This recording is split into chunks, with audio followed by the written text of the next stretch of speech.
가족 간에 벌어진 재산 범죄를 처벌할 수 없게 한 친족 상돌의 조항.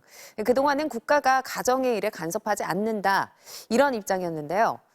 헌법재판소가 헌법에 합치하지 않는다며 국회에 내년까지 개정하라고 결정했습니다. 윤상문 기자입니다. 박수홍 씨의 개인 돈과 회사 돈 수십억 원을 빼돌린 혐의로 친형이 재판에 넘겨졌습니다. 그런데 1심 재판에서 두 형제의 아버지는 박수홍 씨의 개인 계좌를 관리한 건 자신이었다고 증언했습니다. 아버지와 아들 사이에 벌어진 경제범죄는 처벌할 수 없도록 한 친족 상돌의 조항을 이용해 아버지가 방패막이로 나섰다는 비판이 일었습니다. 1953년 형법 제정 때부터 도입된 친족 상돌의 조항.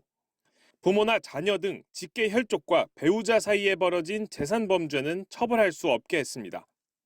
형제자매나 배우자의 형제자매 등의 친족은 함께 사는 경우에만 처벌이 면제됩니다. 가정일에 국가가 간섭하지 않는다는 취지였습니다. 하지만 악용 사례는 끊이지 않았습니다. 헌법재판소는 재판관 전원일치 의견으로 친족 상돌의 조항이 헌법에 어긋난다고 결정했습니다. 법 시행 이후 71년 만입니다. 가족 간 유대 관계가 없을 수 있는데도 가족이라는 이유만으로 일괄적으로 처벌을 면제하는 건 불합리하다고 했습니다.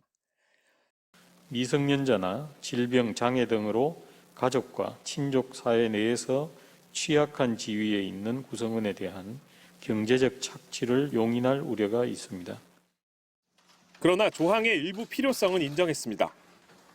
경제적 이해를 같이 하거나 정서적으로 유대관계가 친밀한 가족관계 간에 발생하는 좀 수인 가능한 정도의 그런 재산범죄에 대해서는 여전히 그 가족 간의 특례가 필요하다고 인정을 했고요.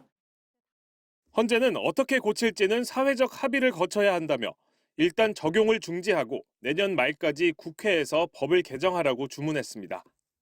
또 동거하지 않는 친족들 간 재산 범죄는 고소를 해야만 기소할 수 있게 한 조항에 대해선 합헌으로 그대로 유지해야 한다고 판단했습니다. MBC 뉴스 윤상문입니다.